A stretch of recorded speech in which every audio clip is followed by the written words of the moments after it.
As portagens na A23 estão outra vez na ordem do dia. Na passada sexta-feira, dia 13, houve uma marcha lenta para assinalar exatamente o protesto desta região contra o valor das portagens. Luís Veiga foi um dos promotores, pertence à plataforma contra as portagens, está também na Associação de Empresários pela Subsistência do Interior. Exato. Como é que decorreu esta frente de protesto? Ora bem, só vou precisar em um termo que foi utilizado, a plataforma pela reposição da SCUT, que é isso que nós pretendemos, é repor a SCUT na sua versão inicial, sem custos para o utilizador. Foi assim que elas foram criadas, tendo em conta que este tipo de modelo de gestão e de negócio, em conjunto, levariam a uma redução das assimetrias na nossa região, face ao litoral, e quando foi nessa lógica, fixava pessoas, reduzia assimetrias, reduzia a sinistralidade também, está nas premissas da criação da SCUT, e portanto a plataforma foi criada para repor a SCUT na sua versão inicial.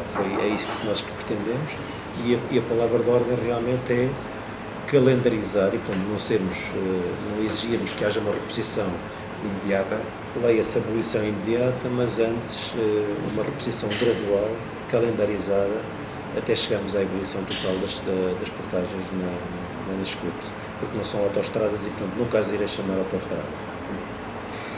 Na passada sexta-feira faltaram nomes sonantes da política regional nessa marcha.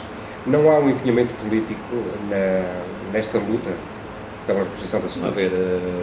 Há várias, nas 21 autarquias que temos na Beira Interior, 16 na CIM, na Comunidade Intermunicipal Beiras e Serra da Estrela, e 5 na Comunidade Intermunicipal da Beira Baixa, 21 na totalidade. Houve várias, e salvo erro, a maioria já deliberou-se, ou em assembleias municipais ou nas reuniões de Câmara, deliberaram pela abolição das portagens. E, portanto, uma coisa é aquilo que se faz politicamente, a intervenção política dentro das autarquias, outra coisa é o aparecimento em termos públicos, a concretização desse empenhamento político. Aí o que nós esperamos, e portanto também não poderíamos que tivessem políticos envolvidos nesta marcha lenta, que é uma marcha da sociedade civil. Nós temos empresários, utentes e sindicatos nesta plataforma. O que nós pedimos é que realmente na caravana que vai ser feita em Lisboa no dia 26 de maio, aí que haja um empenhamento político, uma posição política clara e uma disponibilidade, pelo menos uma autarquia das 21, cada uma das 21,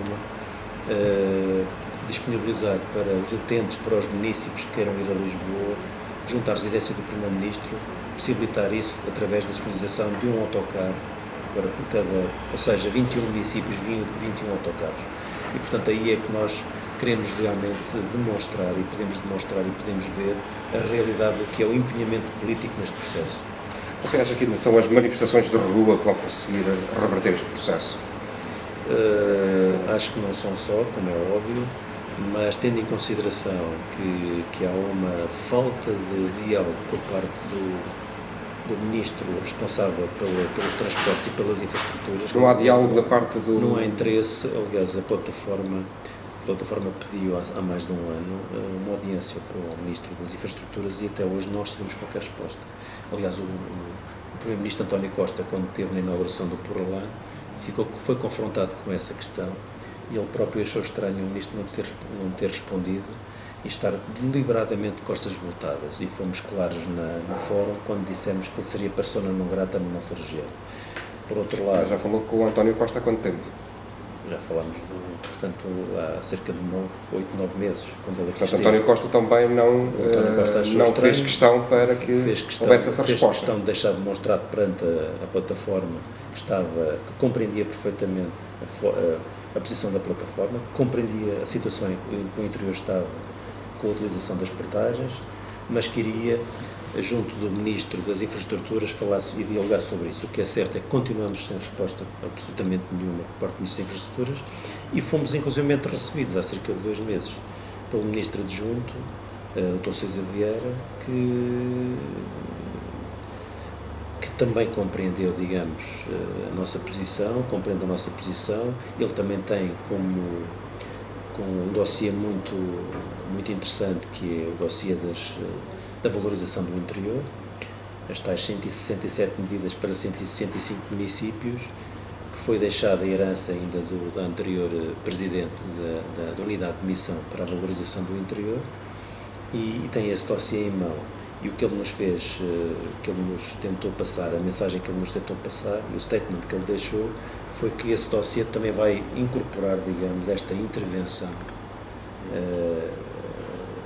daquilo que poderá ser uma flexibilidade na utilização das SCUT em termos de portagens. Pronto, não nos quis explicar o que é que tem em mente, mas deixou-se entender que algo iria ser feito nesse sentido.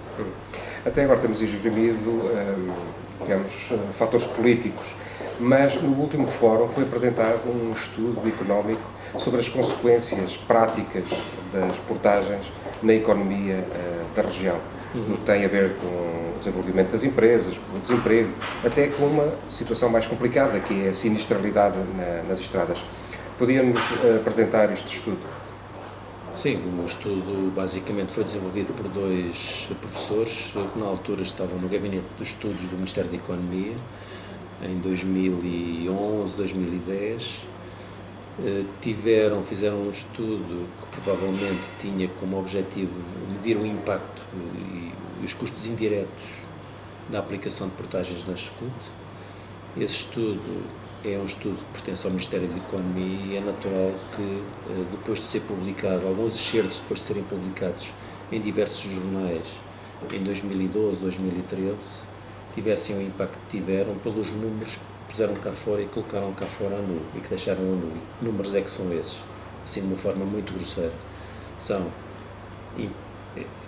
o impacto que houve em termos de desemprego é evidente, portanto, na altura eles apontavam para 56 concelhos atravessados pelas SCUT. Nós, nos 21, podemos quantificar que, em média, houve 4.600 empregos que desapareceram da nossa região pelo efeito das portagens. E em que setores é que isso se sentiu mais? Mais em grandes empresas, portanto, sobretudo em grandes e médias e grandes empresas, portanto, com impacto claramente nessas empresas. Felizmente, o mercado local, as micro e as pequenas empresas, como são muito locais e como não têm muitos custos de transporte e de mobilidade, não foram tão afetadas. Não foram muito afetadas, mas sobretudo grandes e médias empresas que também se deslocalizaram para o litoral. E o estudo apresenta como um número plausível cerca de 330 nos 21 concelhos.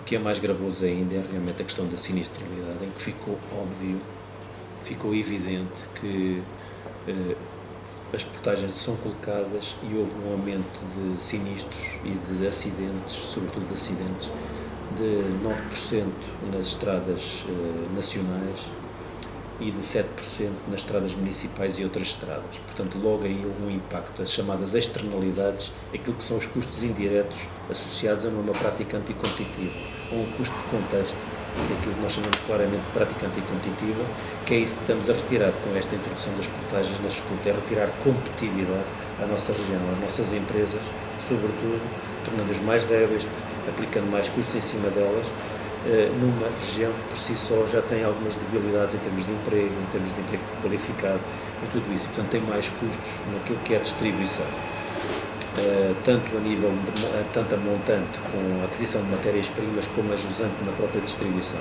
Portanto, há aqui resultados ineludíveis neste momento que demonstram que esta decisão sobre as portagens, que devia ter sido retirada e que foi aplicada também numa lógica de esforço suplementar de todo o país, e nós também ajudámos nesse esforço durante a Troika, durante o momento, os períodos, anos em que a Troika foi pedido um esforço a todos os portugueses, e também a Beira Interior contribuiu com esse esforço. Agora precisa também do apoio, não é? Neste momento não se justifica manter este apoio, manter este esforço como está, justifica realmente é retirar este custo de contexto, esta prática anticompetitiva da nossa região. Mas o Secretário de Estado diz que isso é algo que não está sobre a mesa. Esta é uma luta perdida? Sim, o Secretário de Estado alinha pelo mesmo diapasão. Estamos a falar do Secretário de Estado dos Transportes e Infraestruturas, alinha pelo mesmo diapasão do Pedro Marques, que é persona não grata da nossa região, como já disse, e portanto A única alternativa que vemos, e respondendo um pouco à pergunta do João Morgado, a única alternativa que vemos claramente é irmos ao terreno, estarmos no terreno, movimentarmos, para além do lobby que foi feito, para além das explicações que foram feitas nos grupos parlamentares, para além do estudo que o nosso movimento empresarial apresentou em 2011, antes das portagens, fez uma ronda por todos os grupos parlamentares e fizemos um estudo na altura que mostrava que ia haver impacto negativo na região.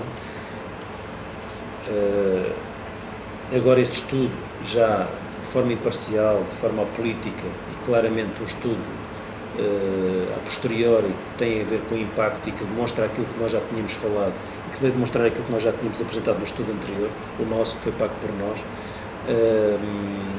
É claro que nós temos de estar no terreno, e estar no terreno não basta fazer marcha lenta, não é suficiente, e daí temos esta iniciativa de irmos a Lisboa e de mostrarmos em Lisboa que estamos a ser penalizados e que temos que ser ouvidos. Então, depois de uma marcha lenta, o protesto vai acelerar nos próximos dias e vamos acompanhar, porque é imperativo estar presente neste tema.